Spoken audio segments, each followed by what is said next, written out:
Imagine you're in a meeting or a crowded social gathering. Everyone is talking over each other, and the person with the loudest voice is the one being called a leader, even if their ideas aren't the best. Meanwhile, you're sitting there, observing, processing, and maybe feeling a bit invisible. Society has spent decades telling us that to be successful, we have to be out there, bold, and noisy. But what if I told you that the very thing you think is your weakness, your quietness, is actually your most lethal competitive advantage? If you've ever been told you need to come out of your shell, or if you feel exhausted after just 2 hours of socializing, this is for you. In the next few minutes, we're going to flip the script. You're going to learn why the most influential people in history weren't the loudest in the room, and how you can stop fixing your personality and start leveraging your depth to get exactly what you want out of life. You're about to discover that you don't need to shout to be heard. This shift in perspective comes from Susan Cain's groundbreaking book, Quiet. It's a work that fundamentally challenged the extrovert ideal and became a manifesto for anyone who prefers listening to talking. Idea 1. The extrovert ideal versus the quiet reality.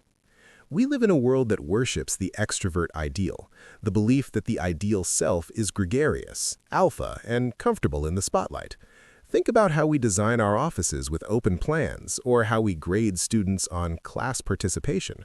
But here's the reality.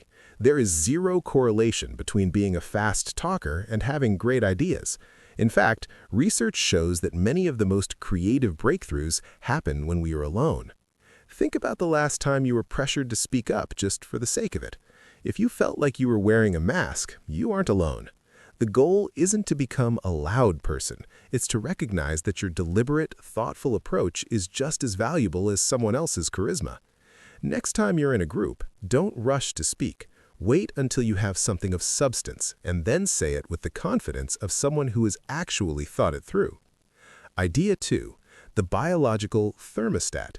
Many people think being an introvert means you're shy, but it's actually about biology, how your nervous system responds to stimulation.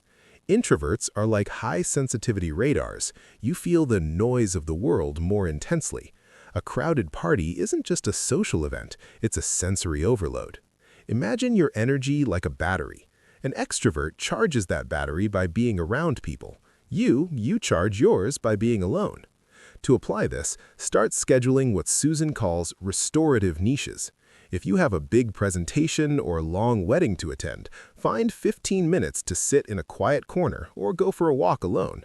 This isn't hiding, it's managing your biology so you can perform at your peak when it counts. If you've ever felt broken for needing a break from people, realize you're just built with a more sensitive, finely tuned engine. Idea 3. The power of solitude for creativity. There's a reason why Steve Wozniak built the first Apple computer alone in a cubicle and not in a brainstorming committee. True, deep work requires solitude. When we are in groups, we instinctively start mimicking others' opinions. It's called groupthink. But when you're alone, you're free to follow your own logic to its most creative conclusion. Try this. The next time you have a big problem to solve, don't hop on a call immediately. Give yourself 90 minutes of total isolation. No phone, no music with lyrics, just you and the problem. You'll find that your quiet mind can connect dots that a noisy room would have missed. Your best work doesn't come from the noise, it comes from the stillness. Idea 4. The free trait strategy. You might be wondering, but what if my job requires me to be extroverted? This is where the free trait theory comes in. We can all act like extroverts for the sake of core projects we care about. A quiet father can give a booming speech at his daughter's wedding. A shy scientist can become a charismatic speaker when talking about a cure for a disease. The secret is to identify your core project.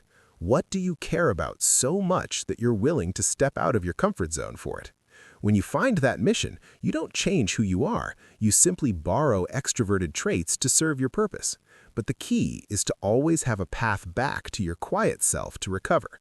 You can play the part, but you don't have to lose your soul to the role. So here's the takeaway. Being quiet isn't a flaw to be cured, it's a superpower to be harnessed. You don't need to change who you are to be a leader, a creator, or a success. You just need to understand how your engine runs. I want to hear from you. What's one situation in your life where being a quiet person actually saved the day or helped you see something others missed? Let's share some quiet wins in the comments below. If this conversation made you feel a little more comfortable in your own skin, feel free to share it with a friend who might need to hear this too. And if you're interested in more deep dives into the psychology behind why we do what we do, stick around for the next one. Stay quiet, stay powerful. I'll see you in the next video.